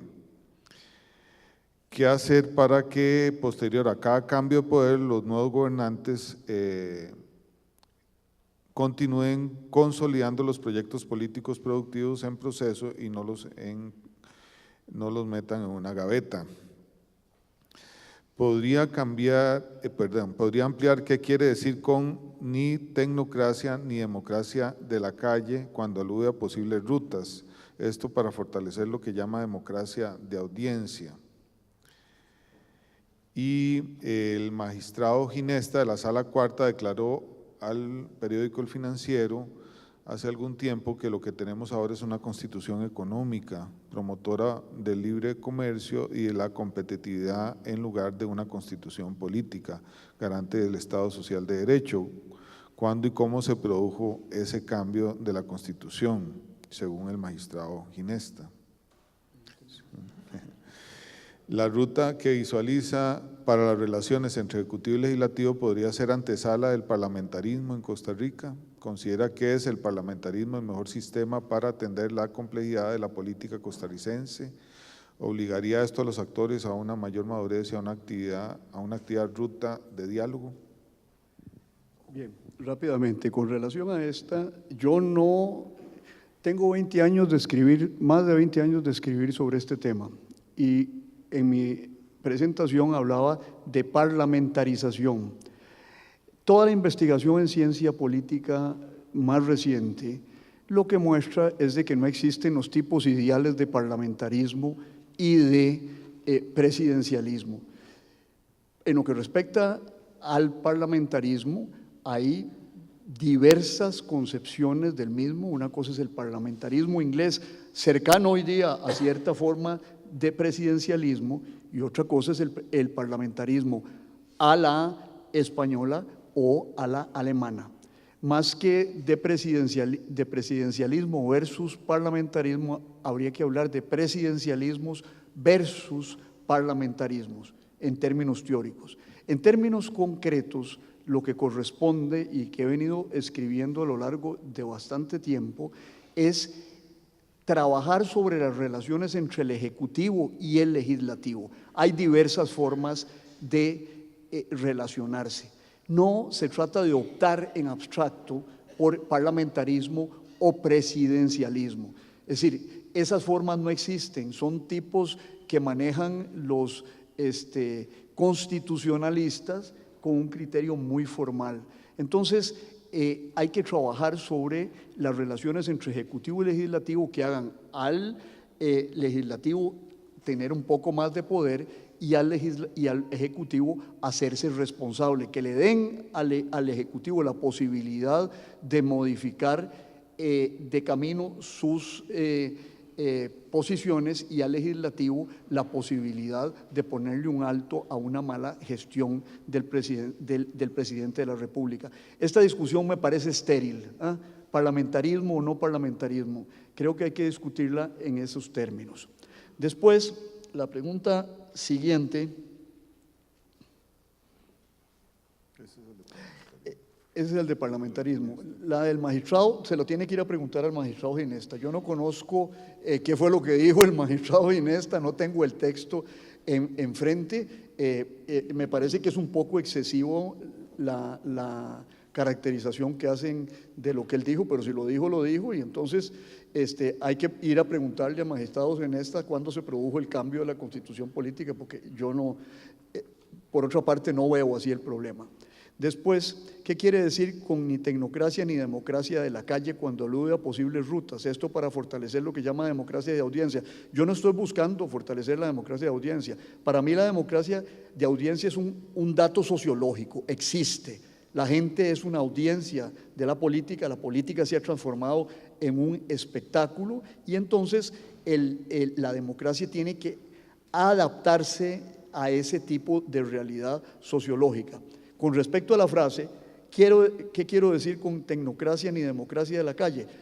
Quiero decir democracia ciudadana, democracia representativa complementada con democracia participativa. ¿Por qué no a la tecnocracia? Porque la tecnocracia es la decisión sobre temas fundamentales adoptada por los tecnócratas del Fondo Monetario o del BID, sin consultar a la ciudadanía. Eso me parece que no es democracia ciudadana. La democracia de la calle tampoco es democracia ciudadana, porque la manifestación callejera es una manifestación de la democracia, del derecho a la libre expresión, del derecho a participar en los asuntos públicos, pero la democracia en sí es elecciones, separación de poderes, participación. La manifestación callejera es una manifestación de la democracia, pero no tiene un problema que es que ahí no hay deliberación. Y la democracia ciudadana está caracterizada porque haya deliberación serena de los asuntos públicos. Entonces, sustituir la deliberación y la representación por la manifestación callejera, que es el ejercicio de un derecho democrático, de un derecho político, de un derecho civil, no me parece a mí, y lo que hay que reivindicar es una forma de democracia que sea ejercicio de los derechos y, bueno, adaptación a las nuevas circunstancias sociológicas del país, pero ese es otro tema que probablemente no me va a dar tiempo de desarrollar. Después, la otra pregunta, ¿qué rumbos deben tener las reformas si no se tiene claro cuál es el país que queremos hoy y mañana? Esa es la realidad. Entonces, la única manera de tener claro el tema es dialogar, llegar a acuerdos, deliberar, discutir y nunca se va a tener claro un solo rumbo. Eso implica vivir en desacuerdo en democracia. La visión de que hay un solo rumbo claramente identificado y que a partir de ahí se planifica, no es una visión democrática, es una visión en el fondo para mí totalitaria, porque implica la unanimidad de los acuerdos. Es decir, tiene que haber desacuerdos y entonces los avances son parciales. Un rumbo claro, con una meta precisa, el planificador omnisciente, eso no existe en la realidad ni existirá nunca. Y la mejor forma de fracaso de esa visión es lo que ocurrió en la Unión Soviética. Después, ¿qué hacer para que, posterior a cada cambio de poder, los nuevos gobernantes continúen consolidando los proyectos políticos productivos en proceso y no los encajonen en actitud politiquera? Estar vigilantes, denunciar, deliberar, conversar, discutir, no hay seguro. En esto de la política es como cuando uno sale de la casa en la mañana, nadie le puede asegurar a uno que uno no se va a resbalar en una cáscara de banano. El riesgo es inherente a la vida democrática y entonces hay que adaptarse a gestionar el riesgo, a vivir con riesgo, pero la seguridad absoluta no existe en la vida democrática. ¿Por qué? Porque admitimos el principio del pluralismo, de la diferencia, de que hay una pluralidad de actores, que todos los actores tienen derecho a manifestarse y que hay una dinámica interactiva compleja entre las instituciones, que son las reglas del juego social, y los actores. Los actores cambian, y en la medida en que los actores cambian, pueden en determinados momentos, dentro del marco institucional, decidir que cambien las reglas de la convivencia ciudadana. La vida es compleja, encontrar la solución no existe. Hay soluciones parciales, hay acuerdos parciales, y tenemos que seguir caminando en esos contextos. Gracias. Para el doctor Rosay Rosales, dice: en la actualidad los partidos políticos son cascarones vacíos y en el mejor de los casos maquinarias electorales. ¿Cree usted que es viable otras formas de acceso a los puestos de representación popular como grupos de interés o grupos de presión que participan en el proceso electoral sin convertirse en partidos? Esa es una. En el nivel municipal, ¿qué papel pueden cumplir los gobiernos locales en aspectos como gobernabilidad y como mediador de las demandas locales en la arena política nacional? En especial se consideran que las demandas y los grupos de interés pueden tener una variabilidad y diversidad más importante y visibles en los ámbitos locales.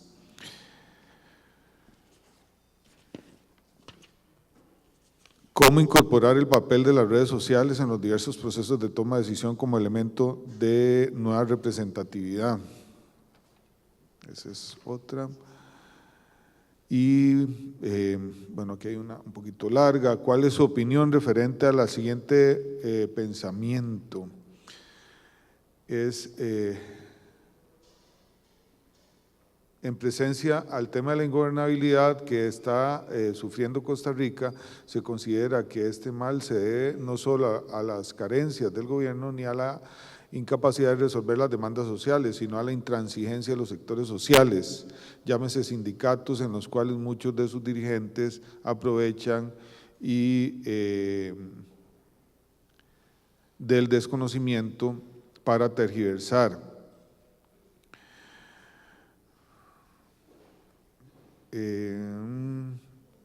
o para manipular las masas para de esta manera poner trabas a los planes estatales y darse notoriedad ante los medios de comunicación. Esas preguntas.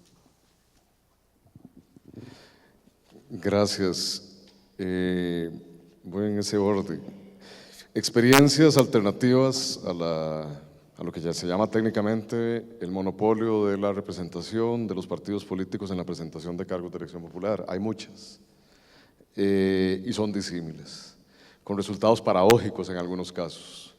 En Panamá, por citarles un ejemplo muy reciente, se rompió el monopolio, hay posibilidades de presentar candidaturas más allá de los partidos, hasta, lo cual es, desde donde yo conozco, único en América Latina, hasta en las candidaturas presidenciales.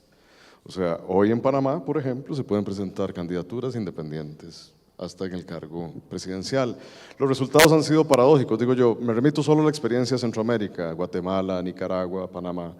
En general, la desmonopolización ha traído consigo, en estos casos, la personalización de la política. No ha supuesto mejora en la calidad de la representación. Y eso, para el que le guste, puede ser una opción, pero significa también un mayor alejamiento de lo que conocemos como la responsabilidad política que tienen los partidos frente al electorado. No existe cuando hay comités cívicos, por ejemplo, en la presentación.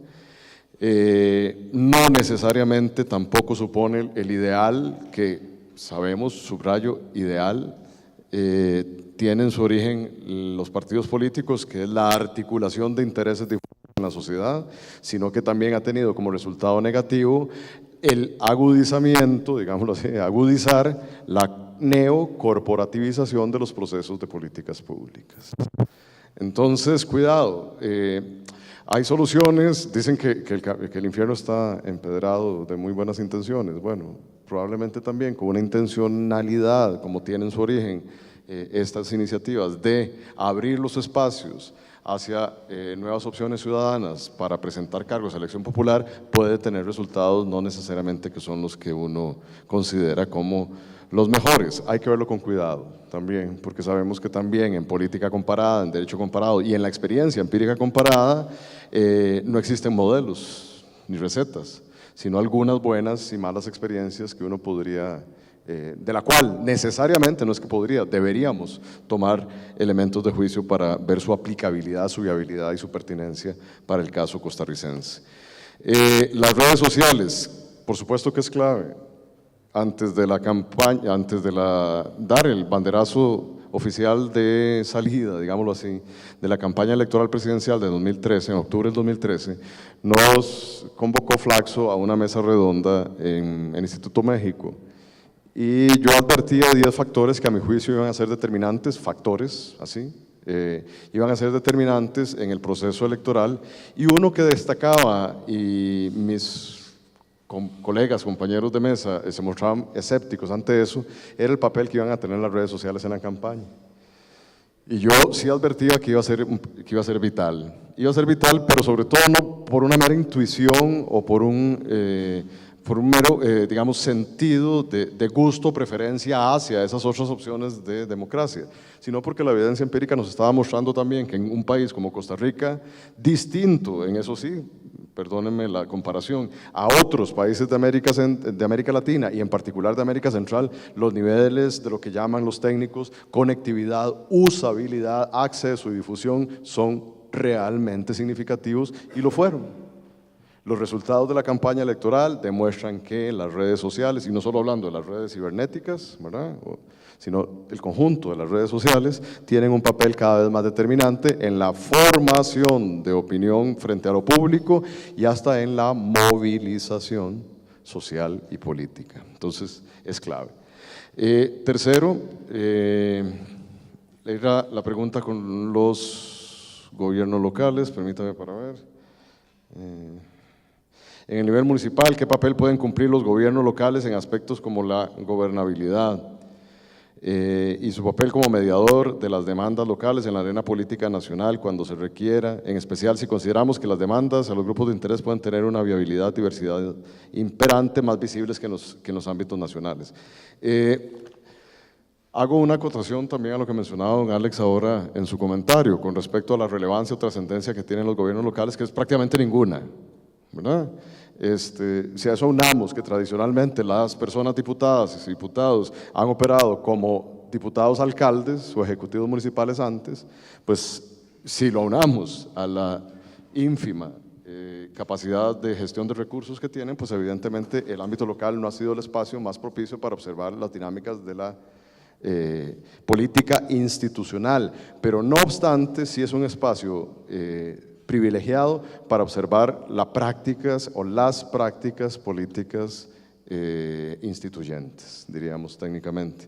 Me parece que las próximas elecciones, por todas las razones que se han discutido en otros foros, en otras ocasiones, van a marcar también un punto de inicio de un cambio, espero yo, positivo, espero, es más un acto de fe que una observación empírica, de una mayor relevancia a esa inmediatez política que tenemos los ciudadanos. No obstante, efectivamente también puede ser un escenario para observar algunas prácticas que no necesariamente son las que más nos gustan, como por ejemplo el clientelismo y la personalización de la política o la privatización del espacio público. Hay partidos políticos franquicias, lo he dicho en otras oportunidades.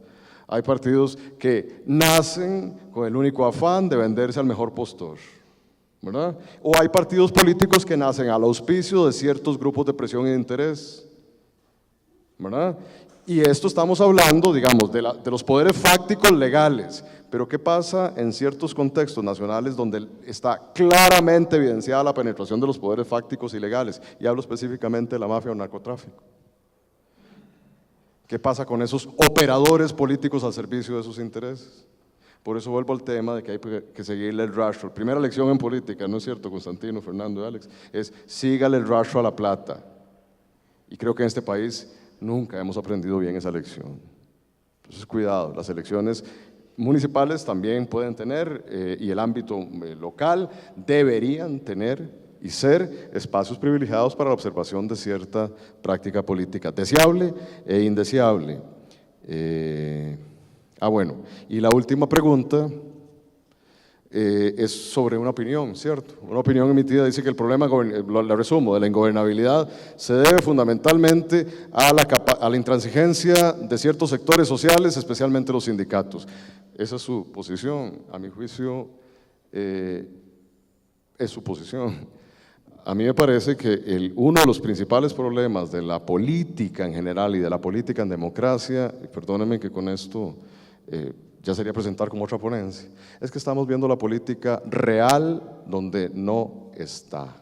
Estamos viendo el poder en la institucionalidad del Estado de Derecho y de la democracia representativa, pero los flujos verdaderos de poder en este país y mucho más allá, claramente están en los poderes fácticos, nacionales y transnacionales, que han colonizado, privatizado eso que llamábamos antes el espacio público y el interés público.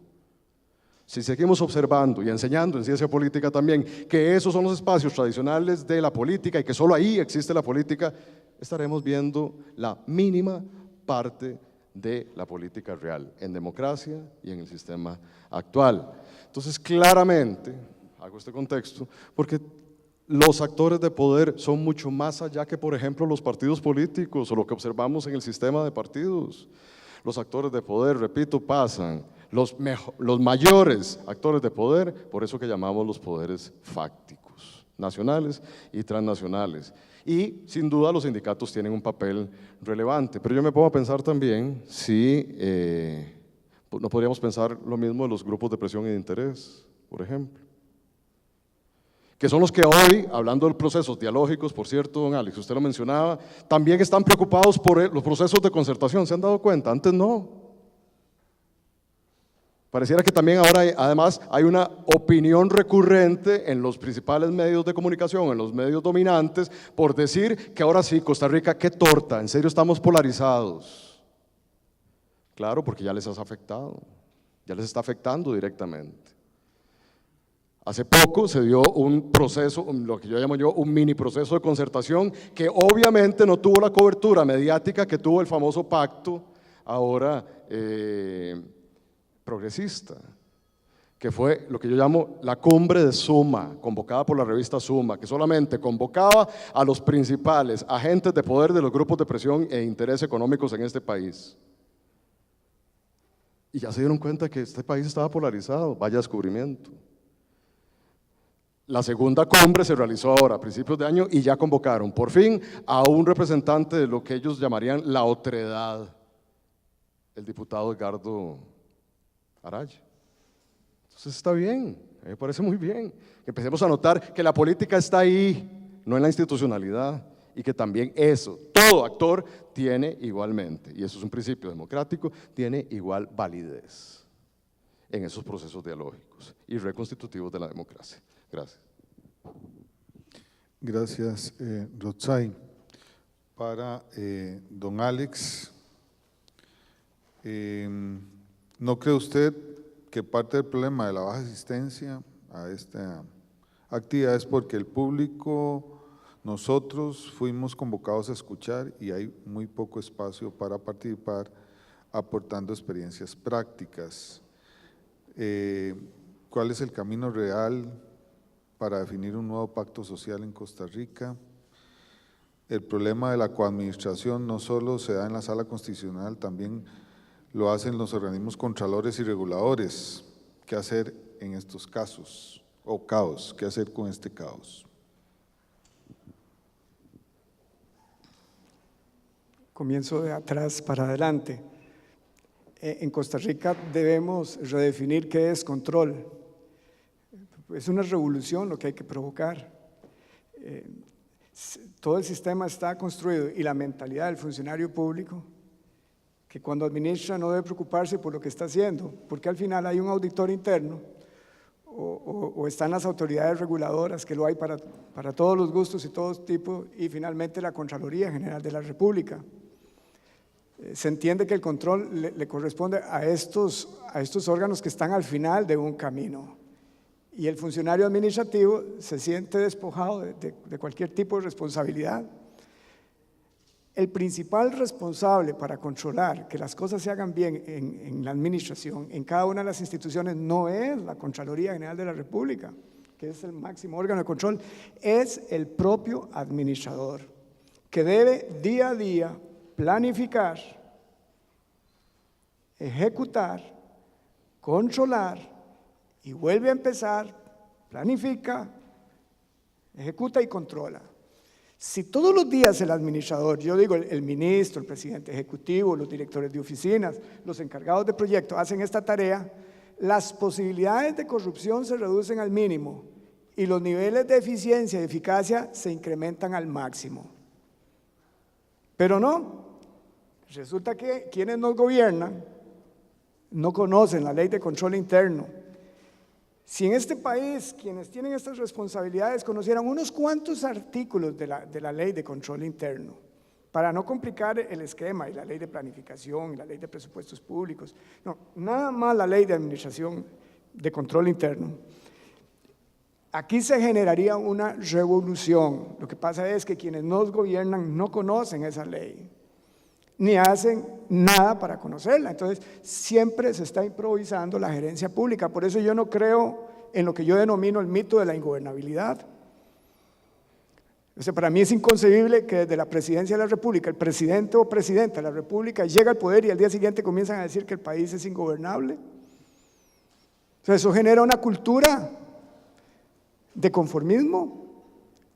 Solo hay una persona que no puede decir que el país es ingobernable y esa se llama el presidente de la República. Porque eso genera una cultura. Si el presidente dice que el país es ingobernable, los ministros se comportan en consecuencia. Somos palabras, nos constituimos con palabras, hacemos el mundo con palabras. Si el Machillo Ramírez dice que no le puede ganar futbolísticamente hablando a Estados Unidos, los entrenan en consecuencia y los jugadores se comportan en el mismo nivel.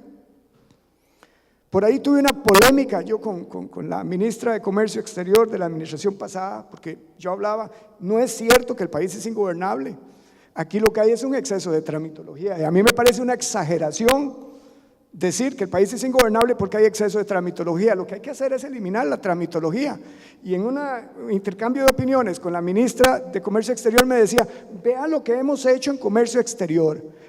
Aquí sí funciona muy bien la ventanilla única y nosotros estamos en condiciones a nivel electrónico de dar respuesta, etcétera. Bueno, ella me estaba dando la razón, donde el gobierno ha querido hacer una buena gerencia pública, pero vean el sector del cual estamos hablando, las cosas funcionan.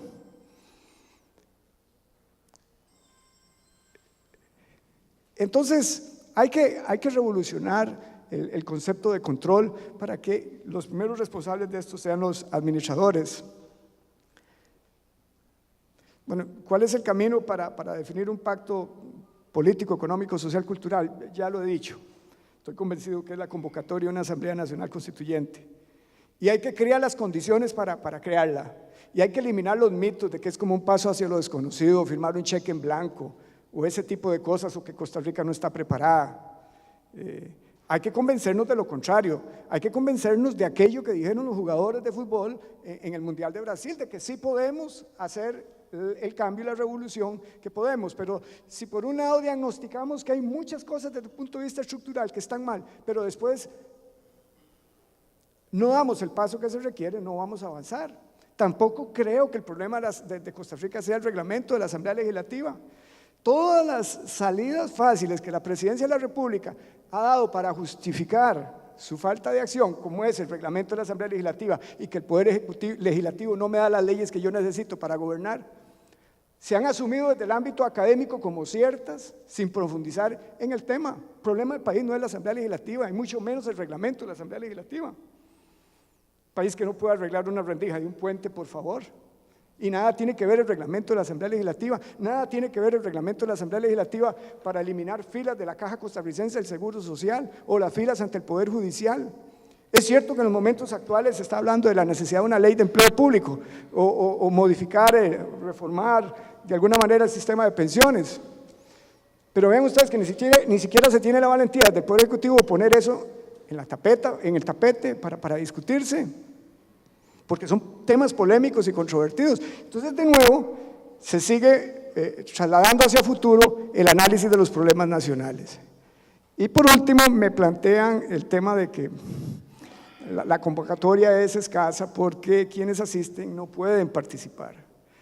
Yo no quiero parecer como un crítico del evento, me parece una maravilla, estoy honrado de participar aquí, pero ciertamente la actividad está planteada desde un concepto de autoridad y se materializa en el mismo sentido, son como las clases magistrales. El profesor llega y habla y el estudiante pasivo, uno detrás del otro, bien peinadito, como diría María Montessori, toma apuntes que se memoriza y después devuelve mediante un examen escrito al profesor. Y bueno, lo que nos están diciendo aquí, los que más saben sobre estos temas, es que eso ya no funciona. El ciudadano quiere participar, el ciudadano quiere sentirse escuchado.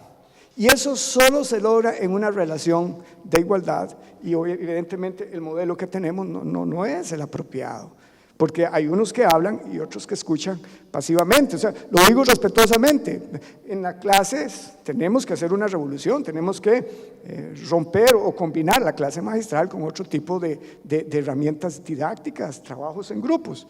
A mí me parece, lo digo con todo respeto, ya he dicho, me siento honrado por la invitación, que tal vez para lograr ese otro nivel, quienes organizan este simposio puedan hacer unas conclusiones muy generales, tomar esta actividad, todo este simposio como diagnóstico y luego generar a nivel de todas las facultades una discusión con estudiantes y profesores, pero en una relación de igualdad donde cada quien pueda opinar sobre lo que está pasando y que a finales del año entrante, como resultado de todas esas discusiones, la universidad le haga una propuesta a los partidos políticos, a los actores políticos, de qué siente la universidad sobre cuáles son los problemas del país y cómo se podrían resolver esos problemas en un gran evento, ojalá masivo, para que los estudiantes y los profesores que no han tenido la dicha de estar en un evento como este puedan sentir que participaron en el proceso de la discusión y la lanzada de esa que sería una propuesta a la Universidad de Costa Rica al país de cara a un proceso electoral que ya estaría muy cercano. Gracias. Gracias, doctor Constantino Urcullo, doctor Rotzay Rosales y doctor Alex Solís. Para continuar dialogando, nada mejor que tomarnos un cafecito y seguir digiriendo los aportes de estos tres expositores. Muchas gracias. Y continuamos luego del café.